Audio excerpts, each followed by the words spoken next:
Hello. Hi, how are you? I'm great. How are you? Fantastic. So today we are talking about wine club wines for Fun. spring of 2021. Exciting. And we have a bunch of wines, a trio of 2017 Red Mountain Reds that are headlining the spring 2021 release. Cool. And in this video, we're going to talk about Zinfandel. Fun. So That's awesome. Yeah, Zinfandel is a rarity here on Red Mountain. Yes, it is. It's pretty hard to grow too, right?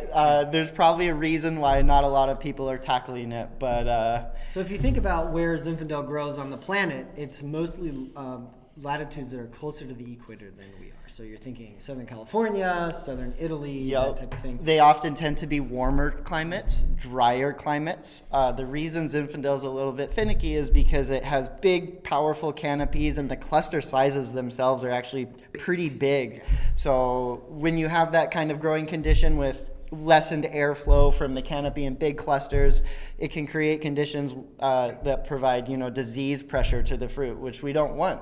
Yeah. So here on Red Mountain, we tried to mitigate our crop load a little more carefully than maybe some other blocks. And then, another thing that Zinfandel does is it ripens fairly unevenly. Yeah, it does. So if you pick it too early, you're getting a lot of green, unripe flavors in the wine. So yeah, and a lot of acid too, right? Right. So the way you counteract that is you pick it late, right? Yeah, and at that point you get some berries that are a little shriveled, and then others that are still nice and high in acid, and that's why we typically end up with these fairly high alcohol wines. They're pretty powerful because they have both the acid in the wine and the alcohol to really macerate the ferment, and that's why you often get a lot of big Zinfandels from the West Coast. Yeah, and that's how they are in California too.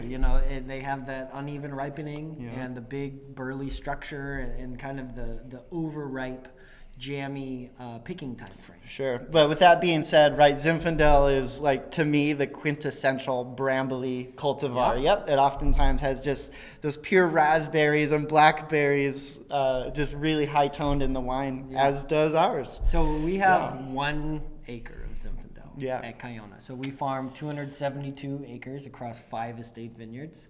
And only one of those acres is Zinfandel. And it's planted really high on the hill. It's actually at Ranch at the End of the Road, which is where Tyler and I grew up.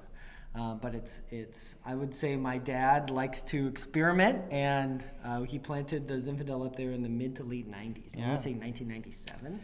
Right. And so we've made some pretty interesting kind of cult classic wines with that Zinfandel. Yeah, our big Kiona, right, which has taken on a number of identities, but it's always a big, powerful wine. In the past, we've made it with a little bit of residual sugar, so it's almost port-like. Yeah. What I love about the wines that we're making now is that we're not afraid of that port-like style, right? Yeah. We kind of have an homage available to that right now, our new iteration of Big Kiona, which also has Petit Syrah in it. But this wine is great because it's a dry red table wine, and it's just toned down a little bit from those big Kionas that we've produced in the past. Right. This is more friendly to a wider variety of foods at your dinner table, and really just drinks nicer without, the crazy high 17, 18% alcohol. Big Kiona is made with a set of ethos and a philosophy that is pretty far outside of Kiona's normal range of winemaking. Right. And this is a Zinfandel that's made with Kiona's more traditional set of winemaking philosophies and blending decisions. Yep. So this is a small production wine.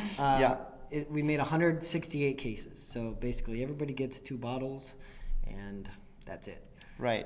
There'll be a little left over by the hair of my chinny chin chin. But yeah, it's a 2017. Yep. Very cool. So it's had a little bit, it's been bottled for almost a year at this point. And we're excited to put it out into the world. Fun times. Well, thanks for sharing. Thank you. I think that's pretty awesome, All and right. I hope you enjoy. All right, we're going to boot the thing and talk about the next one.